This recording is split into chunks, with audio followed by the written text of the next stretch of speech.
Hello everyone. Welcome back to my channel. If you are new here, my name is Lydia and I'm so happy to see you all. Today we are going to create banners to use on our scrapbook layout. Just like how they are used for in real life, banners are an eye-catching display which could add a pleasing element into your layout. Aside from creating a banner, I'm going to show you how to create a realistic shadow and add it to the banners. Let's get started. In the Layers panel, click on this Create New Layer icon, and here in the toolbar, click on this foreground color chip to get the color picker and choose the color you like. Click OK. Get the rectangle marquee tool. In the tool options, click on the new selection icon and then set the feather to 0 and the style to normal.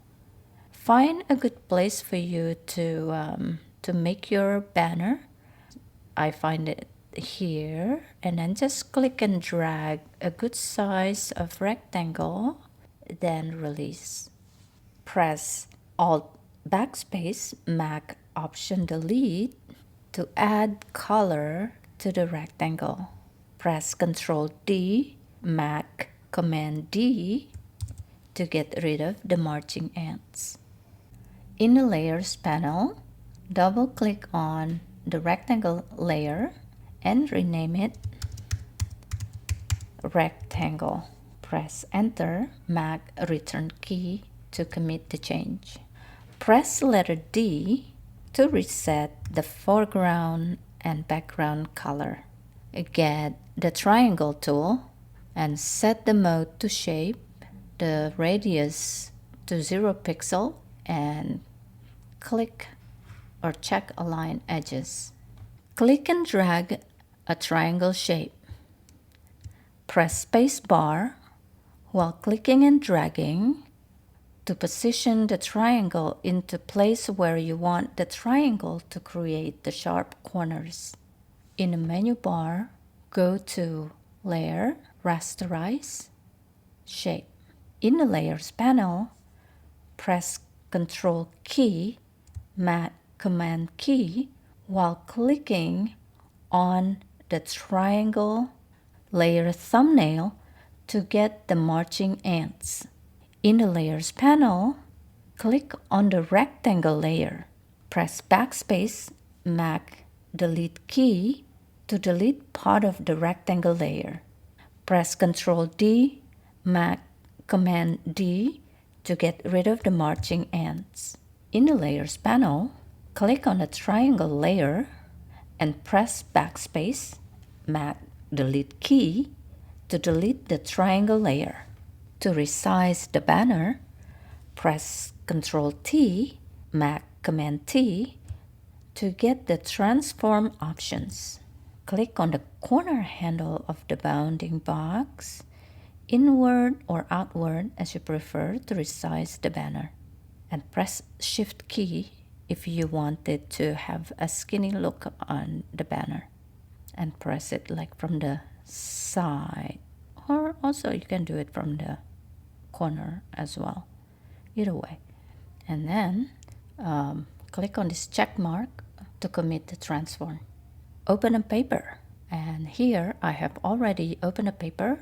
I'm using Sara Gleason's paper from her friend kit. Now press Command A, and if you're using Window, press Ctrl A to get the marching ants. And this is to select the entire canvas. Then press Ctrl C, Mac Command C to copy the entire paper. Go to the document where you are working on the banner.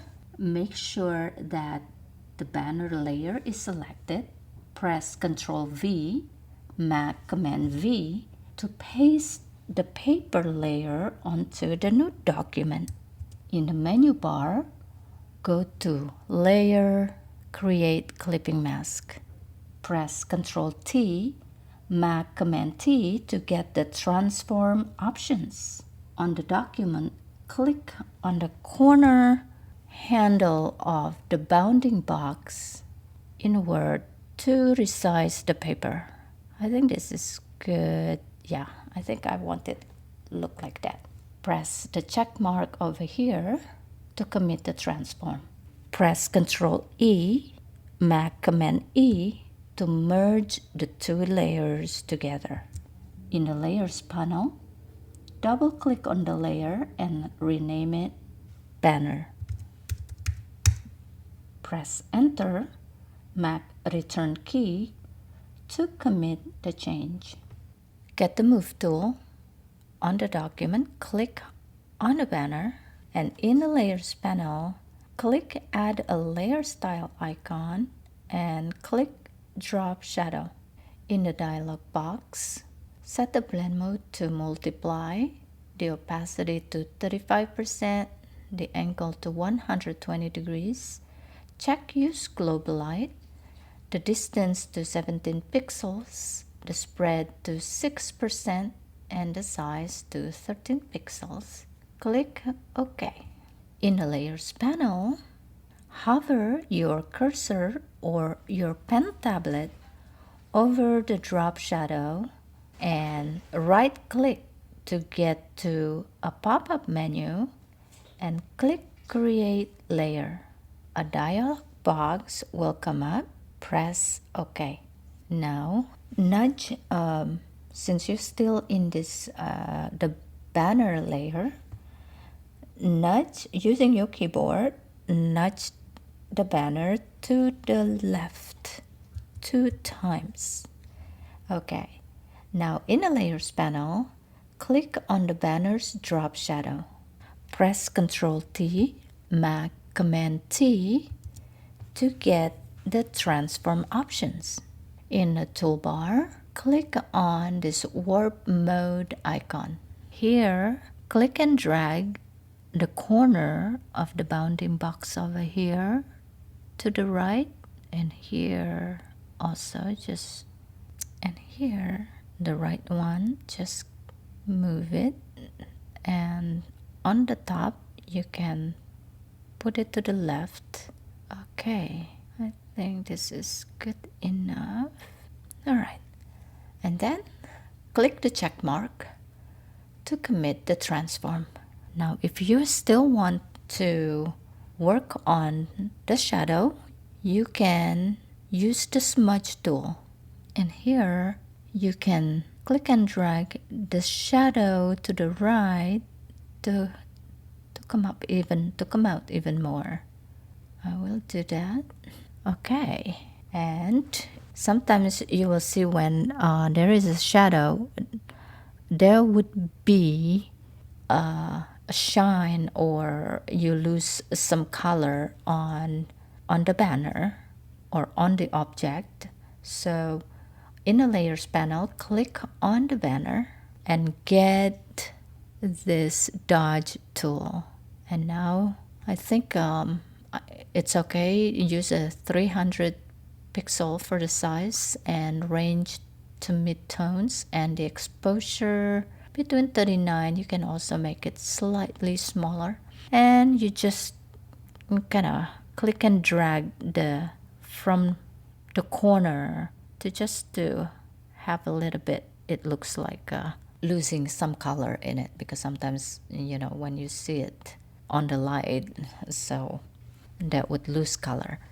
Okay, so I think I'm happy with that. And if you want to see, you can use the history panel over here and then see the difference on the corner of the banner. It's like from that to that. And if you think that's too much, you can also just add it a little bit like that. So you can retrace your step with your history.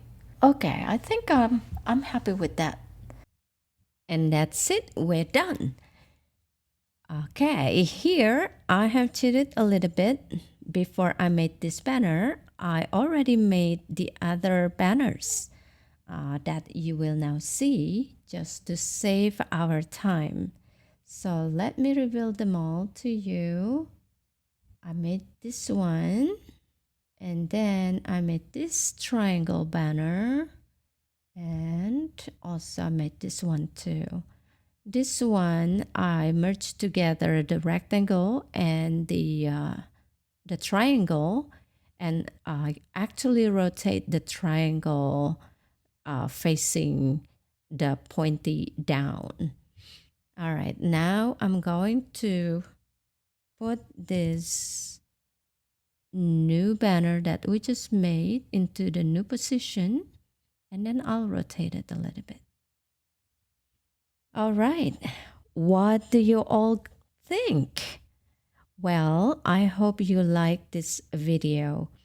And if you find this video helpful to you, please consider subscribing and give me a thumbs up. All the materials I used to make this layout will be available in the description of this video. Thank you so much, everyone. I hope you all have a fabulous day. See you next time.